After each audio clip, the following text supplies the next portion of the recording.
வணக்கம். ஐஏஎஸ் அதிகாரிகளை பணியிடம் மாற்றம் செய்து தமிழ்நாடு அரசு உத்தரவு பிறப்பித்திருக்கிறது. நிர்வாக காரணங்களுக்காக அவ்வப்போது ஐஏஎஸ் அதிகாரிகள் பணியிடம் மாற்றம் செய்யப்படுவது வழக்கம். அந்த வகையில் பல்வேறு ஐஏஎஸ் அதிகாரிகளை பணியிடம் மாற்றம் செய்து தமிழ்நாடு அரசு உத்தரவு பிறப்பித்திருக்கிறது. அந்த வகையில் ஐஏஎஸ் சுகந்தியை பொறுத்தவரையில் மாநில மனித உரிமை ஆணைய துணை செயலாளராக நியமனம் செய்யப்பட்டிருக்கிறார். அம்ருத் ஐஏஎஸ் உள்துறை மதுவிலக்கு மற்றும் கலால்துறை துணை செயலாளராக நியமனம் செய்யப்பட்டிருக்கிறார்.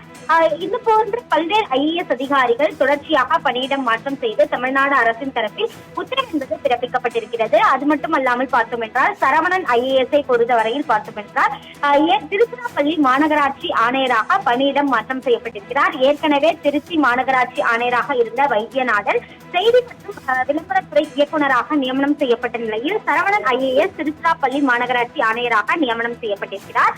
ஆனந்த் மோகன் ஐஏஎஸ் பொறுத்தவரையில் தமிழ்நாடு நீர் வழங்கல் மற்றும் வடிகால் வாரியத்தின் இணை நிர்வாக இயக்குநராக நியமனம் செய்யப்பட்டிருக்கிறார். நிஷாந்த் கிருஷ்ணா ஐஏஎஸ் பொறுத்தவரையில் பார்த்தோம் என்றால் தமிழ்நாடு தொழில்துறை வழிகாட்டுதல் மற்றும் ஏற்றுமதி மேம்பாட்டு பணியரகத்தில் இருந்த நாகர்கோயில் மாநகராட்சியராக பணி நியமனம் செய்யப்பட்டிருக்கிறார். அதே போன்று பல்வேறு ஐஏஎஸ் அதிகாரிகளும் பணியிடம் மாற்றம் செய்து தமிழ்நாடு அரசின் தரப்பில் உத்தரவு என்பது பிறப்பிக்கப்பட்டிருக்கிறது.